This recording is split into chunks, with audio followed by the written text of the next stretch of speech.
I want to hear that story though.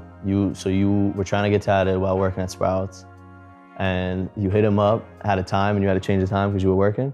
They probably gave me a shifter and asked me if I could close or something, and I was like, yeah, I probably ended up closing because he closed at like 11, so. Yeah, probably just came right after. That's crazy. Yeah, and I was like, all right, you know what I'm saying? Like, I didn't ask in the text like, yo, well, what you mean? I thought you played football. Yeah. He was like starting to work out and stuff again, and Craig, like I tell him a story like I think it was Aspire Fitness. It was like an old LA Fitness that he remodeled and did. But I walked in there for a workout. I was on a fitness journey at the time, and I walked in and he was on the row machine. He was already on there when I got in there. And I went and did like a full like hour like on the elliptical. Yeah. And came back. And he was still on the row machine. And I'm like, and it's puddles, bro. If you ever been around this motherfucker when he work out, bro, he's a sweater. Like, it's puddles, bro. But he didn't slow down. He didn't stop. I'm like, that just showed me, I'm like, no, he's different. Like, You wanted it, yeah. You're wired differently, bro. Like, a lot of people mentally, bro, they already checked out and they're like, oh yeah, I can't do no more. Like, all right, I done reached my point. But like, that means you're probably not even thinking about numbers or like time frame. You're just on there. You're just locked in. I'm like, yes. Yeah, 2018, 2019, 2020, and 2021 off seasons were just like fucking, like, you know, boxers that be doing like working out like 12 hours a day. Like, that shit just separates. I mean, but it shows. You know what I mean? You look at Kobe Bryant. I was watching hella Kobe videos back then too.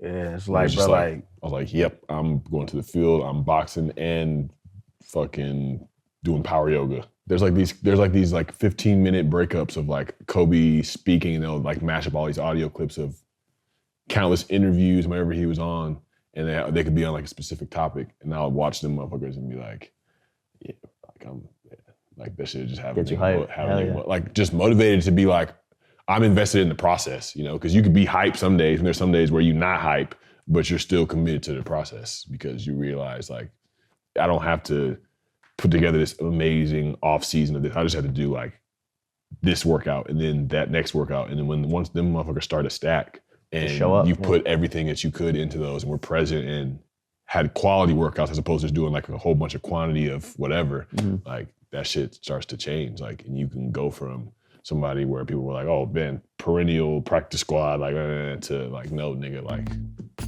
you can really make that shift. And it's really mostly like mental and like spiritual, I feel like. Yeah. I was like, I tied a lot of players in the NFL, and you know, like I said, like I see them and then I see Darren. You know what I mean? And I can literally, he can give him better advice than I can because I don't play professional sports. You know what I mean? Or I've never done it. So it's like, but I try to tell him like, bro, like just lock in, bro. Like start some of your distractions, bro. Like I literally watch players that play for the Falcons, bro. I would literally watch their careers end because they be in the club every night, bro. I literally seen it, bro. I'm not about to name drop, but I'm like, bro, like. I go out and I'm like, bro, I just saw you, bro. Like, why are you here? Like, but that's the lifestyle that men have been taught to want.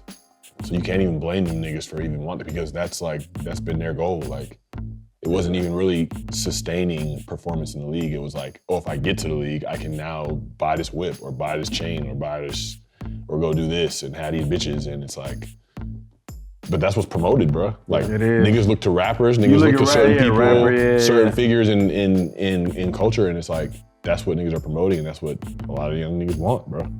What was your first, when you first got to the league, because you were still obviously going through shit, when you got your first like big paycheck? I'm assuming you ended up spending that on stupid shit. Not really. I've always been a very frugal person outside of like drugs and alcohol, but like I was buying like Percocets and like some weed and some liquor in a plastic bottle, bro. Like that was the only thing I was spending money on. Yeah. It was not fits. It was not club. It was not. I had a gold chain that was like $100. I only wear it on in specific environments. But yeah, I never really spent a whole bunch of money, man. Like my signing bonus check was, I mean, to a normal person, it's a lot of money, but it was like $111,000 after taxes, like $64,000. So I'm like, all right, like I can't go crazy with this. Yeah. But yeah, I mean, I was outside of drugs, I wasn't buying shit, bro. And I started to make money, and like even working at Sprouts, making $12 an hour, like an experience like that helps me see and value money differently now. Because it's like, oh, just gonna have money now. Like I'm not gonna just be out here tricking that shit off. Yeah. Like I'm gonna have a nice living experience, but also like just. You gotta get. Do you have like a sponsorship with Sprouts? You gotta get like a fucking brand deal with Sprouts. I don't know if they did. I mean, shit, they still got a chance. Sprouts, come on now. Fuck with your boy. got to. Yeah, fuck it. I shop at Sprouts. Yeah, your that's boy, a, man. That's a crazy. I ain't coming back to work there again, but You do like Costco, be handing out like some shit there one day. yeah, bro, let me hand out the samples and or I work in produce.